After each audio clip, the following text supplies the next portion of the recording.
جو لوگ اللہ پر ایمان لائیں، کہیں کہ ہمارا رب اللہ ہے، پھر اس پر جم جائیں، ان پر فرشتوں کا نزول ہوتا ہے۔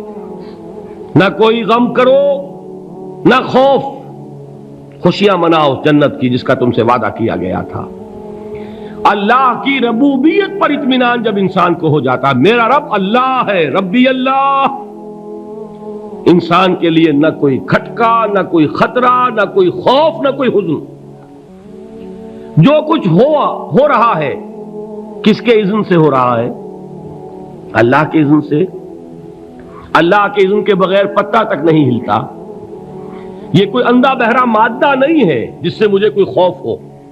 اندھا بھینسا چلا آ رہا ہو، اس سے تو ڈرنے کا ہر انسان کو ڈرنا چاہیے، نہ معلوم کس کو ٹکر مار دے۔ لیکن نہیں، اس کائنات کو چلانے والا ایک سمیع و بصیر خدا ہے، وہ جو میرا دوست ہے، میرا ولی ہے۔ اللہ ولی الذین آمنوا یخرجہم من الظلمات الی النور۔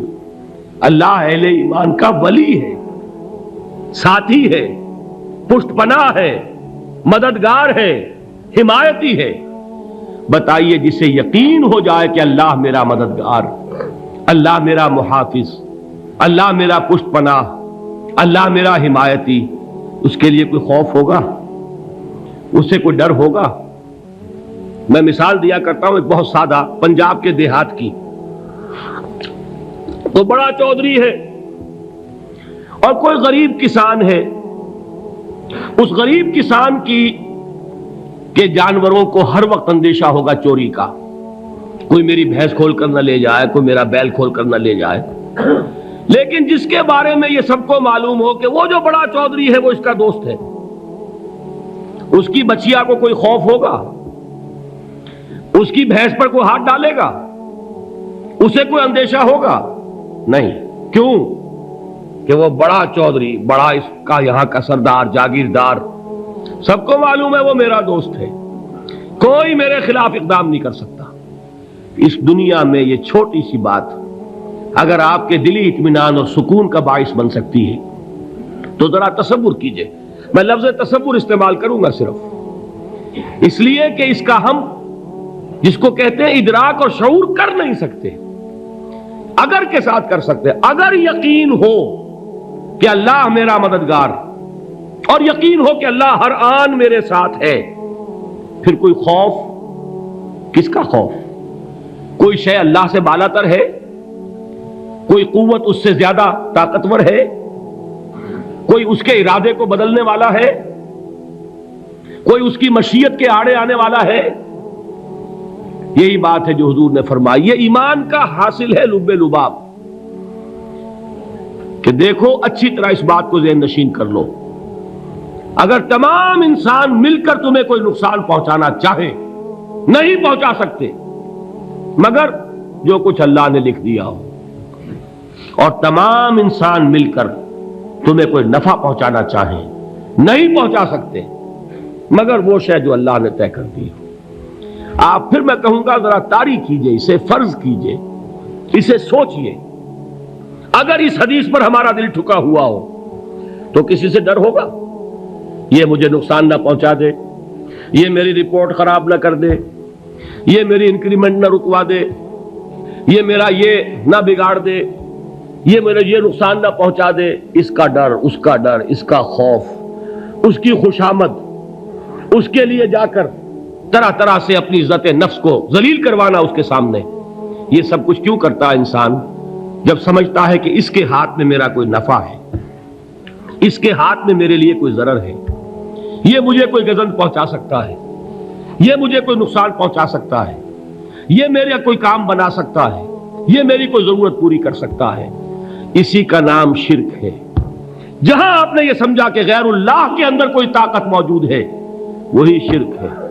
بتوں سے تجھ کو امیدیں، خدا سے نومیدی، مجھے بتا تو صحیح اور کافری کیا ہے؟ شرک تو یہ ہے۔ جس پر بھی تمہیں یہ خیال ہے، کلمہ ہے یہ کلمہ سوم، لا حول ولا قوت الا باللہ، ذرا اس پر دل کو کبھی اگر آپ تصور کریں، پھر فرض کریں، دل ٹھک جائے اس پر، کوئی طاقت نہیں۔ یہی بات تھی جو شیخ عبد القادر جیلانی رحمۃ اللہ علیہ نے اپنی وصیت میں اپنے بچے سے کہی. 11ویں دینے والے ہیں، لیکن حضرت شیخ عبد القادر جیلانی کی وصیت اور تعلیمات کو کتنے لوگ ہیں کہ جانتے ہو؟ یہ جن مقامات تک پہنچے ہیں وہ کس چیز کی بدولت پہنچے؟ انہوں نے جو پیغام دیا وہ کیا تھا؟ اے میرے بچے، جس طریقے سے قرآن مجید میں حضرت لقمان کی نصیحتیں جو ہے نقل کر دی گئی ہیں، میں یہ عرض کروں گا بالفرض اگر قرآن حضرت عبد القادر جیلانی کے بعد نازل ہوا ہوتا تو شیخ عبد القادر کی یہ نصیحتیں بھی قرآن میں درج ہوتی. اتنی اونچی نصیحتیں ہیں. اے میرے بچے، اس حقیقت کو ذہن نشین کر لے، لا فاعل فی الحقیقت ولا مؤثر الا اللہ. اس کائنات میں نہ کوئی فاعل حقیقی ہے نہ مؤثر حقیقی ہے سوائے اللہ کے. کسی شے میں کوئی تاثیر نہیں اگر اللہ نہ چاہے. آگ جلا نہیں سکتی اگر اللہ نہ چاہے. پانی ڈبو نہیں سکتا اگر اللہ نہ چاہے. زہر ہلاک نہیں کر سکتا اگر اللہ نہ چاہے. کوئی چیز فائدہ نہیں پہنچا سکتی اگر اللہ نہ چاہے. تو در در پہ کیوں سر جھکاتے ہو؟ در در پر کیوں جبیں سائی کرتے ہو؟ سب کے سامنے کیوں ہاتھ پھیلاتے ہو؟ ایک اللہ سے مانگو. ایک اللہ کے سامنے زمین پر اپنی جبین رکھو. لا فاعل فی الحقیقت ولا مؤثر الا اللہ. نظر آتا ہے ہمیں کہ پانی پیاس بجھا دیتا ہے. پیاس بجھانے کی صلاحیت پانی میں نہیں ہے، اللہ کے اذن سے. کھانا بھوک مٹا دیتا ہے. بھوک مٹانے کی صلاحیت کھانے میں نہیں ہے، اذن رب میں ہے. دیکھیے یہی یقین تھا. حضرت موسیٰ علیہ السلام کا واقعہ یاد کیجئے. سامنے سمندر آ گیا ہے، قوم دیکھتی ہے پیچھے کہ گرد و غبار کا طوفان ہے. معلوم ہوا کہ فرعون اپنے لشکر سمیت آ گیا ہے. لشکر جب چلتا تھا تیز رفتاری کے ساتھ تو گرد و غبار کا جو طوفان اٹھتا تھا اس کا تصور کیجیے. اور لمحہ بلمحہ وہ قریب آ رہا ہے. پوری قوم نے کیا کہا؟ اے موسیٰ انا لمدرکون، اے موسیٰ ہم کو پکڑے گئے. قرآن مجید نے تو یہاں وہ باتیں نہیں لکھی ہیں، لیکن تورات میں یہ درج ہے کہ بنی اسرائیل جھگڑنے لگے، دست و گریبان ہو گئے موسیٰ کے ساتھ. موسیٰ ہمیں یہاں مروایا لا کر، اس سے تو ہم ہی بہتر تھے. وہاں کھانے کو ملتا تھا، زندگی تو تھی، بیگار ہم کر رہے تھے، موت تو نہیں تھی. اب جو کچھ ہوگا اس کا تصور کرو، جس طریقے سے ہمارے ٹکڑے اڑائے جائیں گے. تو لڑ رہے ہیں حضرت موسیٰ علیہ السلام سے. یہ تورات کی تفصیل ہے. قرآن میں صرف اتنا آیا ہے، پریشان ہو کر انہوں نے کہا انا لمدرکون، موسیٰ ہم تو پکڑے گئے. اس وقت موسیٰ کا جواب کیا ہے؟ کلا ان معی ربی سیہدین. نہیں، میرے ساتھ میرا رب ہے، وہ راستہ دے گا. بتائیے کہاں راستہ نظر آ رہا ہے؟ یہ ہے ایمان بالغیب. راستہ نظر نہ آئے تب اللہ پر یقین ایمان ہے. جیب میں پیسے ہوں اور تب دل کو اطمینان ہے تو ایمان کس پر ہوا؟ پیسے پر، اللہ پر نہیں. جب وسائل و ذرائع نہ ہو اور پھر یقین ہو کہ اللہ مسبب الاسباب ہے، وہ اسباب کا پابند نہیں ہے، وہ اسباب کا محتاج نہیں ہے، اسباب اس کے محتاج ہے. اگر یہ یقین ہے تو اللہ پر ایمان ہے. یہ نہیں ہے تو تمہارا ایمان اسباب پر ہے، وسائل پر ہے، ذرائع پر ہے، مادیات پر ہے، اللہ پر نہیں. اس وقت کہاں راستہ تھا؟ کوئی راستہ تھا؟ سمندر ہے اور ادھر سے لشکر آ گیا ہے. کلا ان معی ربی سیہدین. اب دیکھیے ایمان کہہ دینا آسان ہے، ہوا معکم اینما کنتم، جہاں کہیں بھی تم ہوتے ہو اللہ تمہارے ساتھ ہوتا ہے. لیکن اس کا یقین قائم ہو جائے تو زمین و آسمان کا فرق واقع ہو جائے. یہی بات ہوئی حضور کے ساتھ. غار ہے، چھپے ہوئے ہیں محمد الرسول اللہ اور آپ کے وہ یار غار ابو بکر صدیق رضی اللہ تعالی عنہ. اقبال نے حضرت ابو بکر کی شان میں چند اشعار کہے صرف، لیکن واقعہ یہ ہے کہ بھاری بھاری نظموں پر اور قصیدوں پر بھاری ہے. طویل ترین نظمیں اور قصیدے ہوں ان پر بھاری ہے. ہمتیں ابو بکر کی ہمت جو ہے کشت ملت را چو ابر، جیسے بارش سے کھیتی اپجتی ہے، ابو بکر کی ہمت اور عزیمت اس امت کو اسی طرح سینچنے والی ہے۔ ثانیے اسلام و غار و بدر و قبر،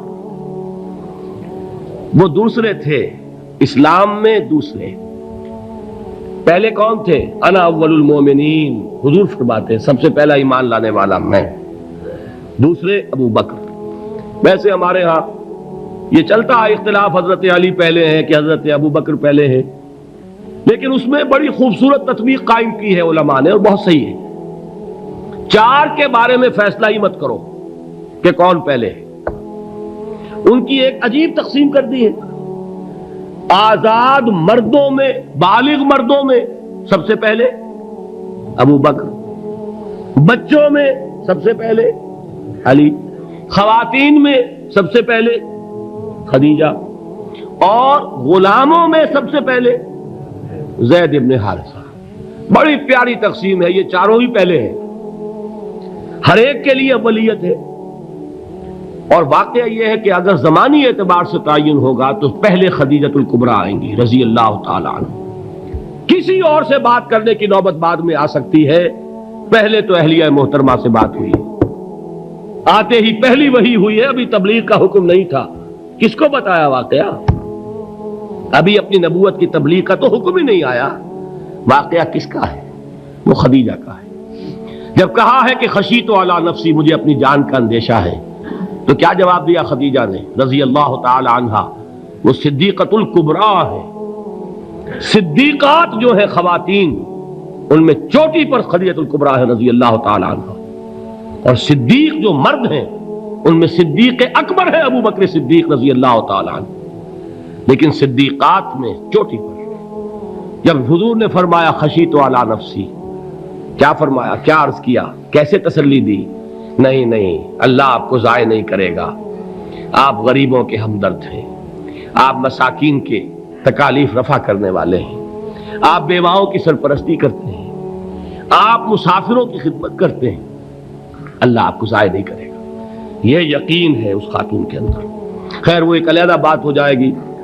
میرے دل پر حضرت خدیجہ رضی اللہ تعالی عنہ کی شخصیت کا بڑا گہرا نقش ہے، جو وہ کوئی اور ہی وقت اور موقع ہوا تو بیان ہوگا۔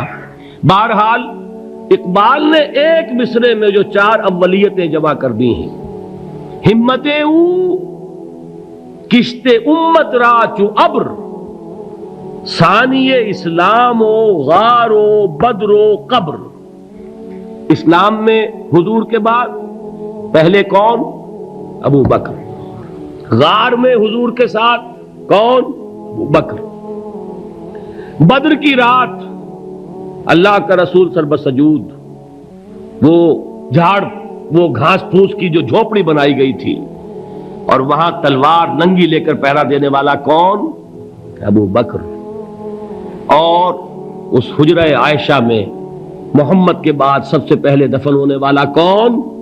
ابو بکر رضی اللہ تعالی عنہ صلی اللہ علیہ وسلم۔ وہ جو معاملہ میں سنا رہا تھا غار ثور کا، حضرت ابو بکر بھی حضور کے خیال سے لرز گئے ہیں۔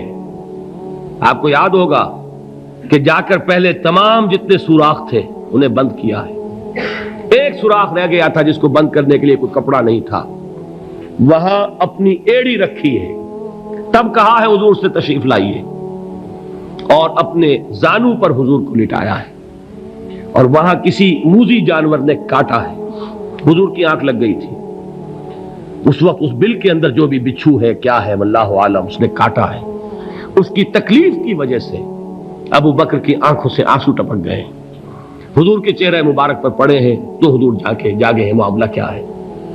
ایڑی نہیں ہٹائی وہاں سے، مبادا وہ جانور وہاں سے نکل کر محمد الرسول اللہ کو کوئی گزن پہنچا دے، ابو بکر کی ایڑی ہے، جس طرح چاہے کھا لے، ختم کر دے، جان نکل جائے تب کوئی آنچ آئے محمد پر تو آئے، لیکن جیتے جی نہیں۔ وہ ہے ابو بکر حضور کے خیال سے۔ اس وقت حضور نے پھر اپنا لعاب دہن لگایا ہے، اور اس سے پھر آپ کی تکلیف ختم ہوئی۔ جیسے خیبر میں حضرت علی کی آنکھ دکھ رہی تھی، اس کو جو شفا حاصل ہوئی ہے وہ بھی حضور کے لعاب دہن سے ہوئی۔ تو بہرحال اس وقت انہوں نے کہا ہے کہ اے نبی یا رسول اللہ، اگر اس وقت ان میں سے کسی نے غیر ارادی طور پر بھی اپنے قدموں کی طرف جھانک لیا تو پکڑے جائیں گے۔ کیا جواب تھا اللہ کے رسول کا؟ لا تحزن ان اللہ معنا، اللہ ہمارے ساتھ ہے، کیوں گھبراتے ہو ابو بکر؟ یہ ہے ایمان باللہ، میرا مالک اللہ، میرا رازق اللہ، میرا محافظ اللہ، میرا مددگار اللہ، میرا پشت پناہ اللہ، میرا دوست اللہ۔ یہ دوستی ہے اللہ کی جو لب لباب ہے، حاصل ہے ایمان کا، اسی کا نام ولایت ہے۔ اولیاء اللہ کے سروں پر سینگ نہیں ہوتے، جس کے دل میں ایمان راسخ ہو چکا ہو وہی اللہ کا ولی ہے، جسے اللہ پر یقین ہو چکا ہے وہی اللہ کا ولی ہے، جسے یقین ہے اللہ میرے ساتھ ہے، میرا مددگار، میرا پشت پناہ، میرا ساتھی، میرا دوست، میرا محبوب، میرا محب۔ اللہ اہل ایمان سے محبت کرتا ہے، واللہ یحب الصادقین، ان اللہ یحب الذین یقاتلون فی سبیلہ صفا کانہم بنیان مرصوص۔ اللہ محبت کرنے والا، اہل ایمان محبوب، اور اہل ایمان محبت کرنے والے اللہ محبوب۔ والذین آمنوا اشد حبا للہ۔ آپ تصور کیجئے جسے یہ رشتہ ایمان یا رشتہ ولایت حاصل ہو جائے، الا ان اولیاء اللہ لا خوف علیہم ولا هم یحزنون، آگاہ ہو جاؤ، اللہ کے دوستوں کے لیے نہ کوئی خوف ہے نہ کوئی حزن ہے۔